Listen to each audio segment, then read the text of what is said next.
എല്ലാവർക്കും news first മലയാളത്തിന്റെ പുതിയൊരു വീഡിയോയിലേക്ക് സ്വാഗതം. ക്രിക്കറ്റ് വാർത്തകൾ ആദ്യമേ അറിയാൻ ഈ ചാനൽ മറക്കാതെ സബ്സ്ക്രൈബ് ചെയ്യുക. ഇന്ത്യ സൗത്ത് ആഫ്രിക്ക T20 പരമ്പര അവസാനിച്ചു. ഇനി എല്ലാവരും കാത്തിരിക്കുന്നത് ഇന്ത്യ സൗത്ത് ആഫ്രിക്ക ഏകദിന പരമ്പരക്കായാണ്. 3 മത്സരങ്ങളാണ് ഇന്ത്യ സൗത്ത് ആഫ്രിക്കയ്ക്കെതിരെ കളിക്കുന്നത്. അതിൽ ആദ്യ ഏകദിനം നാളെയാണ്. T20യിൽ നിന്നും നിരവധി മാറ്റങ്ങളാണ് ഏകദിന പരമ്പരയിൽ ഉള്ളത്. മലയാളി താരം സഞ്ജു സാംസൺ, KL രാഹുൽ, യുസ്വേന്ദ്ര ചഹൽ തുടങ്ങി താരങ്ങൾ ഏകദിന പരമ്പരയിൽ ഉണ്ട്. KL രാഹുൽ ആണ് ഈ പരമ്പരയിൽ ഇന്ത്യയുടെ ക്യാപ്റ്റൻ. ഇപ്പോഴിതാ ആദ്യ ഏകദിനത്തിന് മുന്നോടിയായി ഇന്നു നടന്ന പ്രാക്ടീസ് മാച്ചിൽ സഞ്ജു, രാഹുൽ തുടങ്ങി താരങ്ങൾ വെടിക്കെട്ട് പ്രകടനമാണ് കാഴ്ചവെച്ചിരിക്കുന്നത്.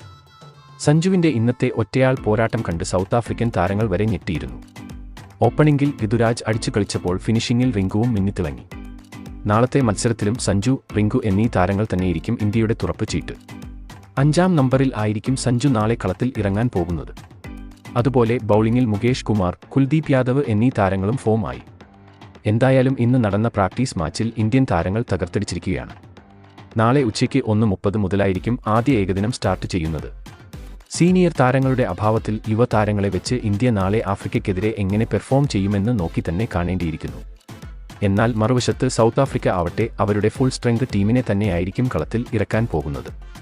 ഗെയ്ക്വാദ്, സഞ്ജു, റിങ്കു സിംഗ് തുടങ്ങി താരങ്ങൾ ഇന്ത്യയ്ക്കു വേണ്ടി നാളെ ഫോം ആയാൽ കളി ഇന്ത്യ തന്നെ ജയിക്കുമെന്ന് ഉറപ്പാണ്. സൗത്ത് ആഫ്രിക്കൻ ടീം ഏറ്റവും കൂടുതൽ ഭയക്കുന്നതും സഞ്ജു, റിങ്കു എന്നീ താരങ്ങളെയാണ്. ആദ്യ ഏകദിനം തന്നെ ജയിച്ച് പരമ്പരയിൽ ലീഡ് നേടാൻ ആയിരിക്കും ഇന്ത്യ ശ്രമിക്കുന്നത്. നാളത്തെ മത്സരത്തിൽ മഴ ഭീഷണി ഉണ്ടാവില്ല എന്നാണ് കാലാവസ്ഥ റിപ്പോർട്ട്.